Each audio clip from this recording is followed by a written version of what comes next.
Salam matematika, kembali lagi kita dalam video pembelajaran. Di sini kita melanjutkan materi di video sebelumnya, masih di bab 5 perbandingan. Kali ini kita membahas perbandingan senilai atau seharga. Ini merupakan poin penting ataupun inti dari bab ini.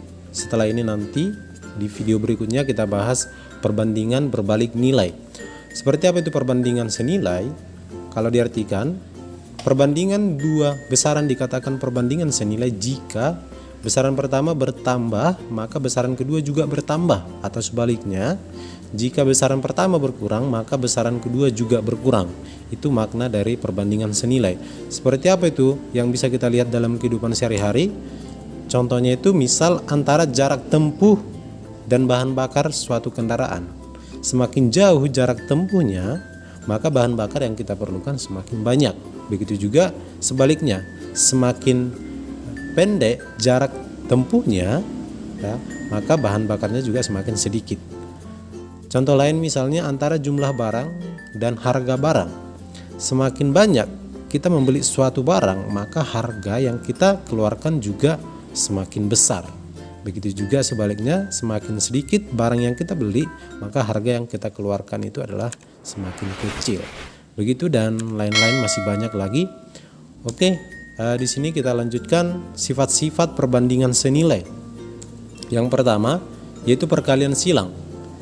Perkalian silang ini bukan hanya kita gunakan di saat materi perbandingan, tetapi ini sangat sering kita jumpai dalam operasi matematika.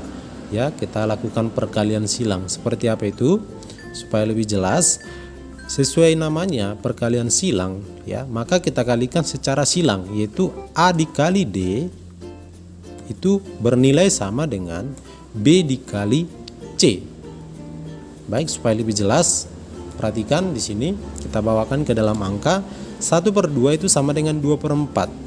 Maka kalau kita kali silang, 1 kali 4 sama dengan 2 kali 2, kita peroleh 4 sama dengan 4. Baik, itu mengenai perkalian silang. Selain itu kita jumpai juga nanti yaitu perkalian tepi dan tengah. Seperti apa itu? Di sini saya bedakan warnanya. Untuk dia posisi tepi yaitu warna kuning, ya. Sedangkan untuk posisi tengah saya berikan warna merah supaya lebih jelas. Maka itu berlaku A dikali D sama dengan B dikali C. Sekali lagi, A dikali D sama dengan B dikali C. Baik, untuk lebih jelasnya di sini kita bawakan ke angka 1/3 itu sama dengan 2/6. Maka kita lihat tepinya itu 1 dan 6, sedangkan tengahnya adalah 3 dan 2. 1 kali 6 sama dengan 3 kali 2. Kita peroleh 6 sama dengan 6. Artinya itu benar. Baik, langsung kita ke contoh 1. Tentukan nilai X dan Y pada perbandingan-perbandingan berikut. Untuk yang A kita mencari X, sedangkan untuk B-nya kita mencari Y. Kita kerjakan satu persatu. Yang A kita tulis ulang, X/5 sama dengan 72/8. Langsung kita kali silang. Berarti X dikali 8 sama dengan 5 dikali 72.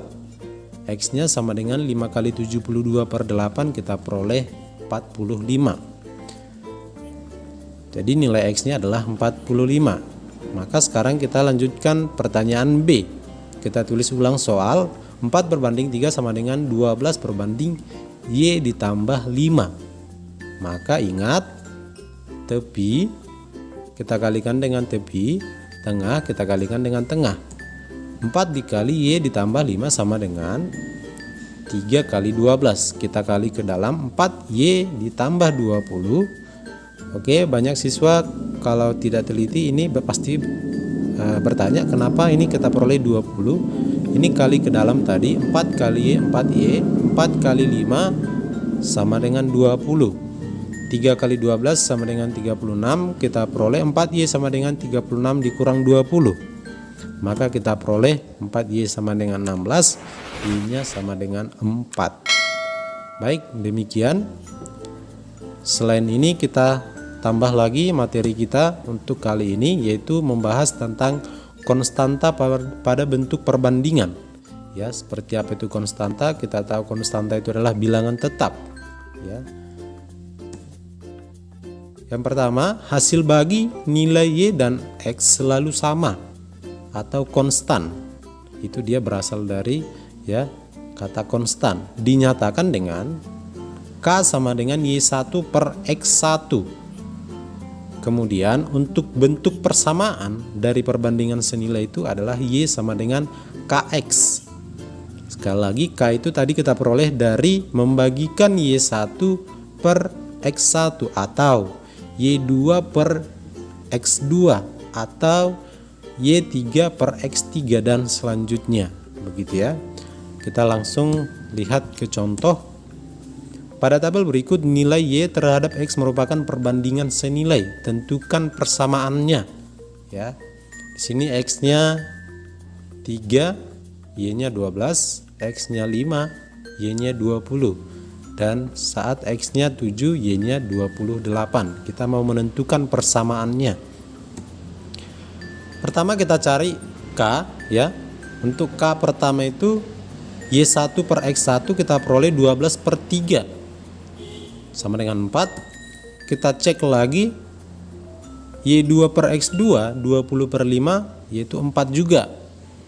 Kita cek lagi yang terakhir Y3 per X3 28 per 7. Tetap dia K-nya itu konstan ya, yaitu 4 ya, karena nilai K selalu sama atau konstan bernilai 4, maka kita peroleh persamaannya tadi sesuai di sini yang nomor 2, Y sama dengan KX, maka kita peroleh Y sama dengan 4X. Itu saja materi kita untuk hari ini. Terima kasih sudah menonton video pembelajaran ini sampai tuntas. Jangan lupa ya, like, share, dan komen. Kalau ada yang kurang jelas, sedapat mungkin nanti saya coba memberikan penjelasan yang lebih sederhana. Terima kasih. Sampai jumpa.